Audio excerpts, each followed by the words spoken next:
The Autobiography of Benjamin Franklin, edited by Frank Woodward Pine. Chapter 9. Plan for Attaining Moral Perfection. It was about this time I conceived the bold and arduous project of arriving at moral perfection. I wished to live without committing any fault at any time. I would conquer all that either natural inclination, custom, or company might lead me into. As I knew, or thought I knew, what was right and wrong, I did not see why I might not always do the one and avoid the other. But I soon found that I had undertaken a task more difficult than I had imagined. While my care was employed in guarding against one fault, I was often surprised by another. Habit took the advantage of inattention. Inclination was sometimes too strong for reason. I concluded at length that the mere speculative conviction that it was our interest to be completely virtuous was not sufficient to prevent our slipping, and that the contrary habits must be broken and good ones acquired and established before we can have any dependence on a steady, uniform vicissitude of conduct. For this purpose I therefore contrived the following method. In the various enumerations of the moral virtues I had met with in my reading, I found the catalogue more or less numerous, as different writers included more or fewer ideas under the same name. Temperance, for example, was by some confined to eating and drinking, while by others it was extended to mean the moderating every other pleasure, appetite, inclination, or passion, bodily or mental, even to our avarice and ambition. I proposed to myself, for the sake of clearness, to use rather more names and fewer ideas annexed to each than a few names with more ideas, and I included under 13 names of virtues all that at that time occurred to me as necessary or desirable, and I annexed to each a short precept which fully expressed the extent I gave to its meaning. These names of virtues, with their precepts, were: 1. Temperance. Eat not to dullness, drink not to elevation. 2. Silence. Speak not but what may benefit others or yourself. Avoid trifling conversation. 3. Order. Let all your things have their place. Let each part of your business have its time. 4. Resolution. Resolve to perform what you ought, perform without fail what you resolve. 5. Frugality. Make no expense but to do good to others or yourself, i.e., waste nothing. 6. Industry. Lose no time, be always employed in something useful, cut off all unnecessary actions. 7. Sincerity. Use no hurtful deceit, think innocently and justly, and if you speak, speak accordingly. 8. Justice. Wrong done by doing injuries or omitting the benefits that are your duty. 9. Moderation. Avoid extremes. Forbear resenting injuries so much as you think they deserve. 10. Cleanliness. Tolerate no uncleanliness in body, clothes, or habitation. 11. Tranquility. Be not disturbed at trifles or at accidents common or unavoidable. 12. Chastity. 13. Humility. Imitate Jesus and Socrates. My intention being to acquire the habitude of all these virtues, I judged it would be well not to distract my attention by attempting the whole at once, but to fix it on one of them at a time, and when I should be master of that, then to proceed to another, and so on, till I should have gone through the 13, and, as the previous acquisition of some might facilitate the acquisition of certain others, I arranged them with that in view, as they stand above. Temperance first, as it tends to produce that coolness and clearness of head which is so necessary when constant vigilance has to be kept up, and guard maintained against the unremitting attraction of ancient habits and the force of perpetual temptations. This being acquired and established, silence would be more easy, and my desire being to gain knowledge at the same time that I improved in virtue, and considering that in conversation it was obtained rather by the use of the ears than of the tongue, and therefore wishing to break the habit I was getting into of prattling, punning, and joking, which only made me acceptable to trifling company, I gave silence the second place. This and the next order I expected would allow me more time for attending to my project and my studies. Resolution, once become habitual, would keep me firm in my endeavors to obtain all the subsequent virtues. Frugality and industry, freeing me from my remaining debt and producing affluence and independence, would make more easily the practice of sincerity and justice, etc., etc. Conceiving then that, agreeably to the advice of Pythagoras in his golden verses, daily examination would be necessary, I contrived the following method for conducting that examination. I made a little book in which I allotted a page for each of the virtues. I ruled each page with red ink so as to have 7 columns, one for each day of the week, marking each column with a letter for the day. I crossed these columns with 13 red lines, marking the beginning of each line with the first letter of one of the virtues, on which line and in its proper column I might mark by a little black spot every fault I found upon examination to have been committed respecting that virtue upon that day. Footnote: Pythagoras was a famous Greek philosopher who lived about 582 to 500 BC. The golden verses here ascribed to him are probably of later origin. The time which he recommends for this work is about even or bedtime, that we may conclude the action of the day with the judgment of conscience, making the examination of our convention an evening song to God. End of footnote. I determined to give a week's strict attention to each of the virtues successively. Thus, in the first week, my great guard was to avoid the least offense against temperance, leaving the other virtues to their ordinary chance, only marking every evening the faults of the day. Thus, if in the first week I could keep my first line marked T, clear of spots, I supposed the habit of that virtue so much strengthened and its opposite weakened that I might venture extending my attention to include the next, and for the following week keep both lines clear of spots. Proceeding thus to the last, I would go through a course complete in 13 weeks, and 4 courses in a year. And like him who, having a garden to weed, does not attempt to eradicate all the bad herbs at once, which would exceed his reach and his strength, but works on one of the beds at a time, and having accomplished the first, proceeds to a second, so I should have, I hoped, the encouraging pleasure of seeing on my pages the progress I made in virtue by clearing successively my lines of their spots, till at the end, by a number of courses, I should be happy in viewing a clean book after a 13 weeks daily examination. This my little book had for its motto these lines from Addison's Cato: "Here will I hold, if there is a power above us, and that there is, all nature cries aloud, through all her works, he must delight in virtue, and that which he delights in must be happy." Another from Cicero: "O philosophy, guide of life, O searcher out of virtue and exterminator of vice, one day spent well and in accordance with thy precepts is worth an immortality of sin." Tusculian Inquiries, Book 5.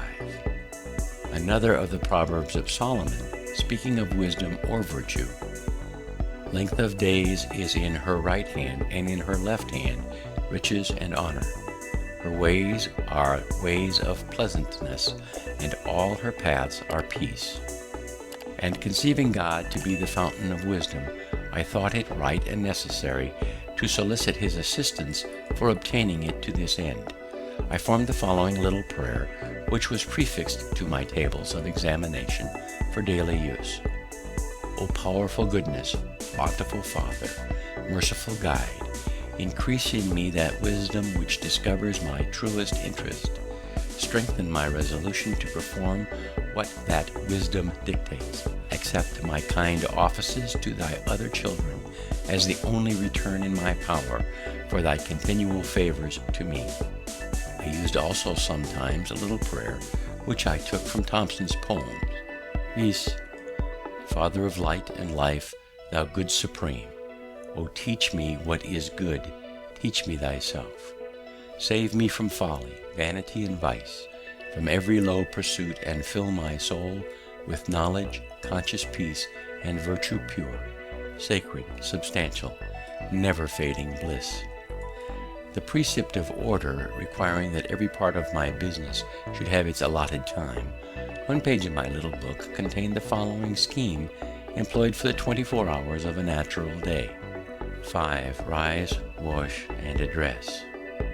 6. Powerful goodness. Contrive day's business and take the resolution of the day. 7. Prosecute the present study and breakfast. The morning question, what good shall I do this day? 9. Work. 12 noon, read or overlook my accounts and dine. 3. Work. Evening. 6. Put things in their places, supper, music, or diversion, or conversation. Evening question, what good have I done today? 9. Examination of the day. Night. 10. Sleep. I entered upon the execution of this plan for self-examination and continued it with occasional intermissions for some time. I was surprised to find myself so much fuller of faults than I had imagined, but I had the satisfaction of seeing them diminish. To avoid the trouble of renewing now and then my little book, which, by scraping out the marks on the paper of old faults to make room for new ones in a new course, became full of holes, I transferred my tables and precepts to the ivory leaves of a memorandum book, on which the lines were drawn with red ink. That made a durable stain, and on those lines I marked my faults with a black lead pencil, which marks I could easily wipe out with a wet sponge. After a while I went through one course only in a year, and afterward only one in several years, till at length I omitted them entirely, being employed in voyages and business abroad, with a multiplicity of affairs that interfered, but I always carried my little book with me.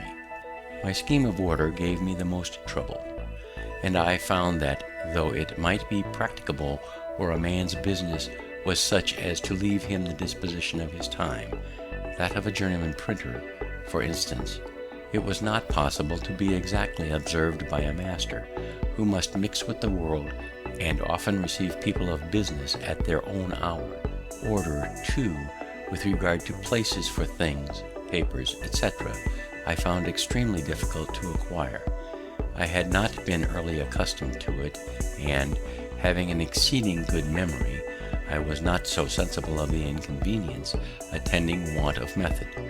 This article therefore cost me so much painful attention, and my faults in it vexed me so much, and I made so little progress in amendment, and had such frequent relapses, that I was almost ready to give up the attempt, and content myself with a faulty character in that respect, like the man who, in buying an axe for a smith, my neighbor desired to have the whole of its surface as bright as the edge. The smith consented to grind it bright for him, if he would turn the wheel. He turned while the smith pressed the broad face of the axe hard and heavily on the stone, which made the turning of it very fatiguing. The man came every now and then from the wheel to see how the work went on, and at length would take his axe as it was, without further grinding. No, said the smith, turn on, we shall have it bright by and by, as yet it is only speckled. Yes, says the man, but I think I like a speckled axe best. And I believe this may have been the case with many who, having, for want of some such means as I employed, found the difficulty of obtaining good and breaking bad habits in other points of vice and virtue, have given up the struggle and concluded that a speckled axe was best. for something that pretended to be reason was every now and then suggested to me that such extreme nicety as I exacted of myself might be a kind of foppery in morals, which, if it were known, it would make me ridiculous, that a perfect character might be attended with the inconvenience of being envied and hated, and that a benevolent man should allow a few faults in himself to keep his friends in countenance. Footnote: Professor McMaster tells us that when Franklin was American agent in France, his lack of business order was a source of annoyance to his colleagues and friends. Strangers who came to see him were amazed to behold papers of the greatest importance scattered in the most careless way over the table and floor. End footnote. In truth, I found myself incorrigible with respect to order, and now I am grown old and my memory bad, I feel very sensibly the want of it. But on the whole, though I never arrived at the perfection I had been so ambitious of obtaining, but fell far short of it, yet I was, by the endeavor, a better and a happier man than I otherwise should have been if I had not attempted it, as those who aim at perfect writing by imitating the engraved copies, though they never reach the wished-for excellence of those copies, their hand is mended by the endeavor, and is tolerable while it continues fair and legible. It may be well my posterity should be informed that to this little artifice, with the blessing of God, their ancestor owed the constant felicity of his life down to his 79th year, in which this is written: what reverses may attend the remainder is in the hand of Providence, but if they arrive, the reflection on past happiness enjoyed ought to help his bearing them with more resignation. To temperance he ascribes his long-continued health, and what is still left to him of a good constitution; to industry and frugality, the early easiness of his circumstances and acquisition of his fortune, with all that knowledge that enabled him to be a useful citizen, and obtain for him some degree of reputation among the learned; sincerity and justice, the confidence of his country, and the honorable employs it conferred upon him, and to the joint influence of the whole mass of the virtues, even in the imperfect state he was able to acquire them; all that evenness of temper and that cheerfulness in conversation which makes his company still sought for, and agreeable even to his younger acquaintance. I hope, therefore, that some of my descendants may follow the example and reap the benefit. Footnote: while there can be no question that Franklin's moral improvement and happiness were due to the practice of these virtues, yet most people will agree that we shall have to go back of his plan for the impelling motive to a virtuous life. Franklin's own suggestion that the scheme smacks of foppery in morals seems justified. Woodrow Wilson well puts it: men do not take fire from such thoughts unless something deeper, which is missing here, shines through them. What may have seemed to the 18th century a system of morals seems to us nothing more vital than a collection of the precepts of good sense and sound conduct. What redeems it from pettiness in this book is the scope of power and of usefulness to be seen in Franklin himself, who set these standards up in all seriousness and candor for his own life. See Galatians chapter 5 for the Christian plan of moral perfection. End footnote. It will be remarked that though my scheme was not wholly without religion, there was in it no mark of any of the distinguishing tenets of any particular sect. I had purposely avoided them, for being fully persuaded of the utility and excellency of my method, and that it might be serviceable to people in all religions, and intending some time or other to publish it, I would not have anything in it that should prejudice anyone of any sect against it. I proposed writing a little comment on each virtue, in which I would have shown the advantages of possessing it, and the mischiefs attending to its opposite vice, and I should have called my little book The Art of Virtue, because it would have shown the means and manner of obtaining virtue, which would have distinguished it from the mere exhortation to be good, that does not instruct and indicate the means, but is like the apostle's man of verbal charity, who only without showing to the naked and hungry how or where they might clothe or victual, exhorted them to be fed and clothed. James chapter 2 verses 15 and 16. Footnote: nothing so likely to make a man's fortune as virtue. End footnote. But it so happened that my intention of writing and publishing this comment was never fulfilled.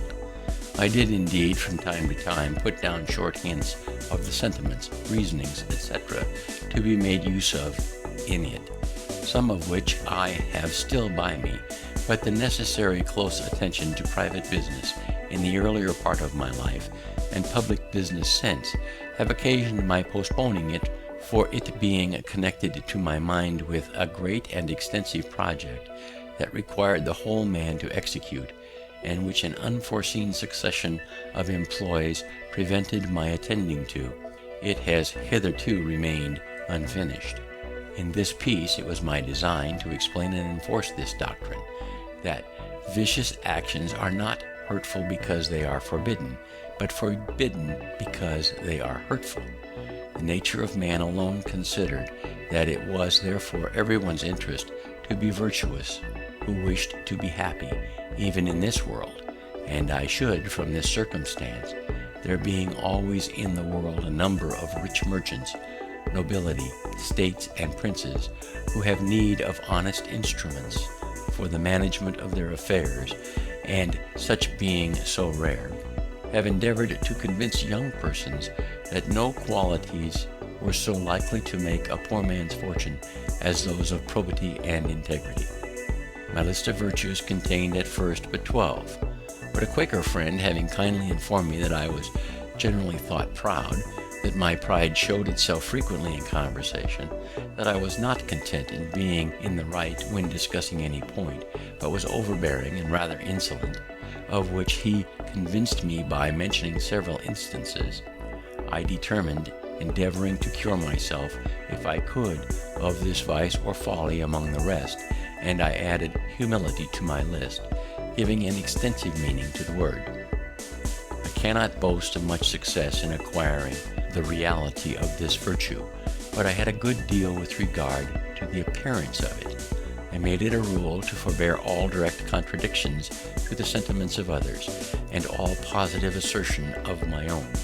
I even forbid myself, agreeably to the old laws of our junto, the use of every word or expression in the language that imported a fixed opinion, such as certainly, undoubtedly, etc., and I adopted instead of them I conceive, I apprehend, or I imagine a thing to be so and so, or it so appears to me at present.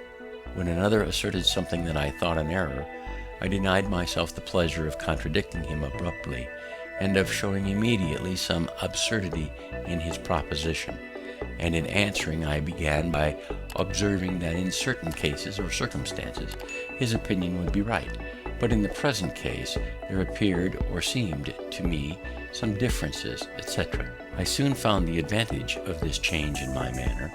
The conversations I engaged in went more pleasantly. The modest way in which I proposed my opinions procured them a readier reception and less contradictions. I had less mortifications when I was found to be in the wrong, and I more easily prevailed with others to give up their mistakes and join with me when I happened to be in the right.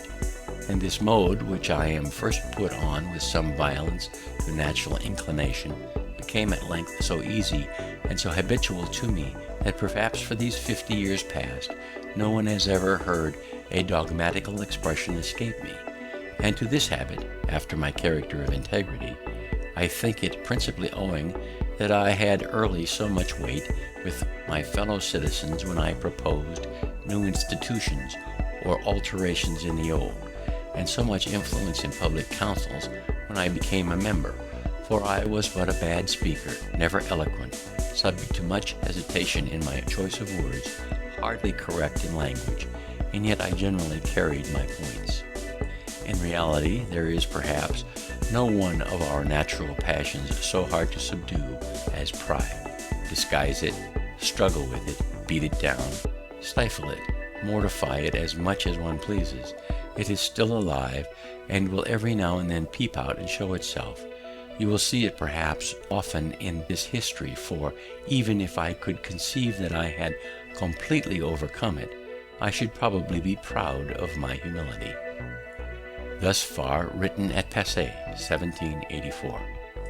Footnote: I am now about to write at home, August 1788, but cannot have the help expected from my papers, many of them being lost in the war. I have, however, found the following. This is a marginal memorandum. End of footnote.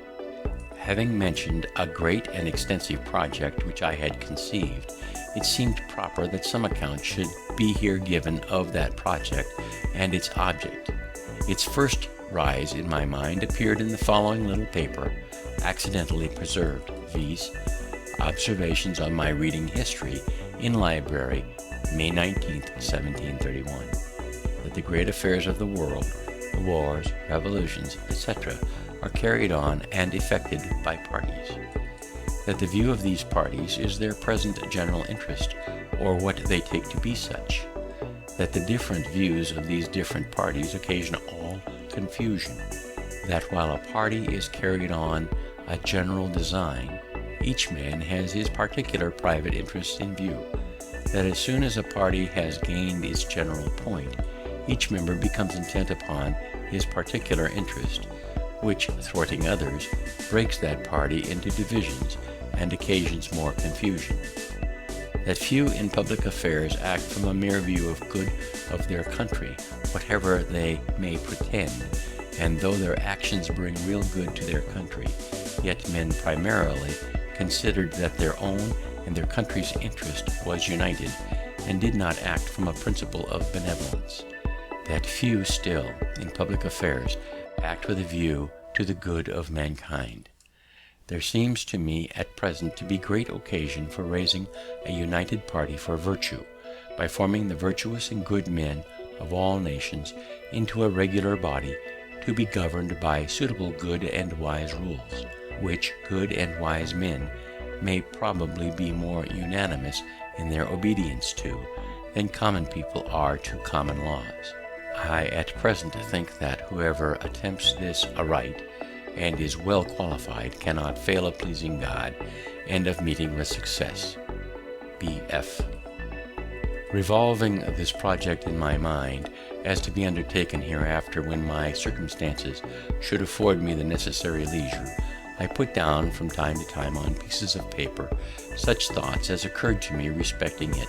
Most of these are lost, but I found one purporting to be the substance of an intended creed, containing, as I thought, the essentials of every known religion, and being free of everything that might shock the professors of any religion.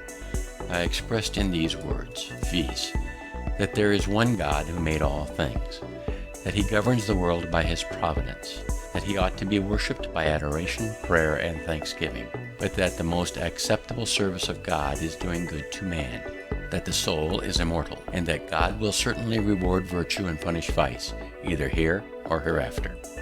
My ideas at that time were, that the sect should be begun and spread at first among young and single men only, that each person to be initiated should not only declare his assent to such creed, but should have exercised himself with the 13 weeks examination and practice of the virtues, as in the before-mentioned model.